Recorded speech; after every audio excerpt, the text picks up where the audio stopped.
Hello, আসসালামু আলাইকুম। কেমন আছেন আপনারা সবাই? আশা করি সবাই ভালো আছেন। তো আজকে আমরা দেখবো আমাদের সেকেন্ড ডেটা স্ট্রাকচার, যেটির নাম হচ্ছে ডিকশনারিজ।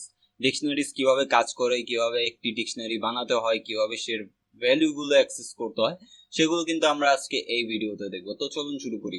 যেমনটি আপনারা দেখতে পাচ্ছেন, আমি এদিকে অলরেডি একটি ডিকশনারি বানিয়ে রেখেছি। তো ডিকশনারি বানাতে যা করতে হয় তা হচ্ছে, সর্বপ্রথম আপনাকে একটি ভ্যারিয়েবল দিতে হয় যেটির নামে আপনি অ্যাসাইন করছেন।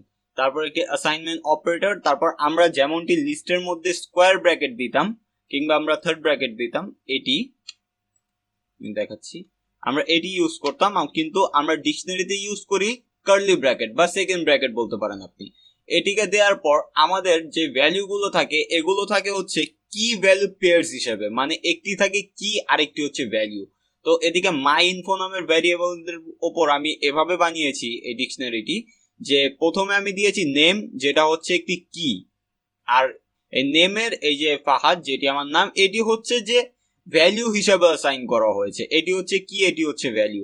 তো সেম ভাবে এদিকে জব, এটি হচ্ছে একটি কি, এটি হচ্ছে ভ্যালু। এগুলোকে আমি সেপারেট করেছি একটি কোমা দিয়ে। কোমা দেওয়ার পর এভাবে আপনি একটি দুটি কার্লি ব্র্যাকেটের ভেতর যেগুলো লিখবেন সেগুলো সবগুলো আপনি যদি এইভাবে লেখেন, সেটি হবে আপনার একটি ডিকশনারি। তো এই ভ্যালুগুলো আপনি কিভাবে অ্যাক্সেস করবেন চলুন দেখি। আমরা যেমনটি আমাদের লিস্টের মধ্যে দেখতাম যে আমরা ইন্ডেক্স দিয়ে অ্যাক্সেস করতে পারতাম, কিন্তু ডিকশনারিতে আমরা ইন্ডেক্স দিয়ে অ্যাক্সেস করি না। আমরা এগুলো অ্যাক্সেস করি এই কি গুলোর উপরে। কি নাম দিয়ে আমি অ্যাক্সেস করব, তো চলুন দেখি কিভাবে করতে পারি।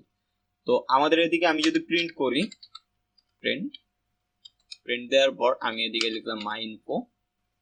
মাই ইনফো লিখার পর আমি এদিকে একটি স্কোয়ার ব্র্যাকেট দিব। স্কোয়ার ব্র্যাকেট দেওয়ার পর আমি এদিকে এই কি পাস করতে হবে আমাকে, এটির যে কিটি আছে সেটি আমাকে পাস করতে হবে। তো এদিকে কি রয়েছে আমার, আমি যদি এই ফাহাদটিকে প্রিন্ট করাতে চাই, ফাহাদের যেই কি সেটি হচ্ছে নেম। তো আমি যদি এদিকে নেম লিখি, নেম, কন্ট্রোল এন্টার, দেখতে পাচ্ছেন এদিকে কিন্তু এটি প্রিন্ট হয়ে গিয়েছে। সেম ভাবে আমি যদি এদিকে লিখি, সেম ভাবে আমি যদি এদিকে লিখি জব, জব লেখার পর আমি যদি এদিকে কন্ট্রোল এন্টার দেই, ডেভেলপার, তো আপনারা যেমনটি দেখতে পাচ্ছেন যে আমরা কিন্তু এই কি গুলো দিয়ে কিন্তু এই ভ্যালু গুলো অ্যাক্সেস করছি। এখন আপনি বলতে পারেন যে আর কিভাবে আপনি, মানে এই রুল গুলো কি। আপনারা যেমনটি দেখতে পাচ্ছেন আমি এদিকেও স্ট্রিং দিয়েছি, এদিকেও স্ট্রিং দিয়েছি, মানে কিও স্ট্রিং ভ্যালু স্ট্রিং, এদিকেও কিও স্ট্রিং ভ্যালু স্ট্রিং, কিন্তু এটি ম্যান্ডেটরি না। আমি জাস্ট এটি সুন্দর করার জন্য, কিন্তু 99% সময় আপনারা কি কে অ্যাজ এ স্ট্রিং ইউজ করবেন। আপনারা কি যতগুলো ইউজ করা হয় এগুলো বেশিরভাগ ক্ষেত্রে কিন্তু আপনার স্ট্রিং ইউজ করা হয়। তবে আপনারা চাইলে এদিকে অন্য কিছু দিতে পারেন, লাইক আমি যদি নেমের জায়গায় আমি এদিকে চাচ্ছি যে 1 2 3 দিলাম। আমি ধরুন আমি 1 2 3 কে একটি 1 2 3, এটি কি একটি ভ্যালিড ডিকশনারি?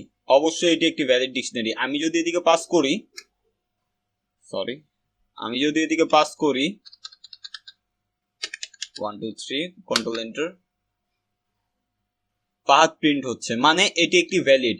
আমি এদিকে শুধু এই নাম্বারই না, আমি চাইলে কিন্তু বুলিয়ান ভ্যালু পাস করতে পারি। আমি যদি লিখে দিকে ট্রু, এটিও কিন্তু একটি ভ্যালিড স্ট্রিং। আমরা অবশ্য বুলিয়ান ভ্যালু নিয়ে এখনো তেমন কিছু দেখিনি, কারণ আমি আপনাদের আগে এই ব্যাপারে বলতে যাচ্ছিলাম, কিন্তু ব্যাপার হচ্ছে যে আমরা যখন কন্ডিশনস পড়বো পাইথনে, তখন আপনাদের এই ট্রু আর ফলসটা বোঝাতে একটু ইজি হবে, তাই আপনাদের তখনই বোঝাবো। তবে এটা জাস্ট ধরে নেন যে আপনার এদিকে কিন্তু যেসব ভ্যালু ইমিউটেবল, আমরা এদিকে লিস্ট দিতে পারবো না।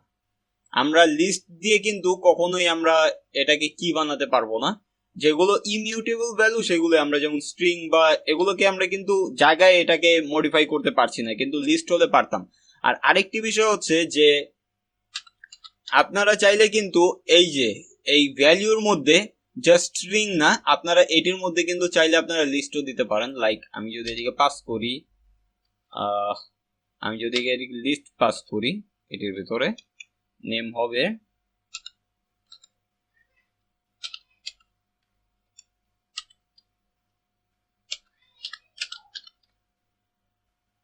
তারপর আমরা যদি এদিকে নেমকে কল করি,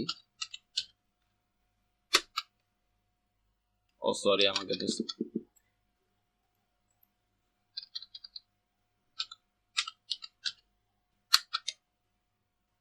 এই যেমনটি দেখতে পাচ্ছেন সিয়াম ফাহাদের এই যে লিস্টটি আছে এটি কিন্তু অলরেডি এদিকে প্রিন্ট হয়ে গিয়েছে।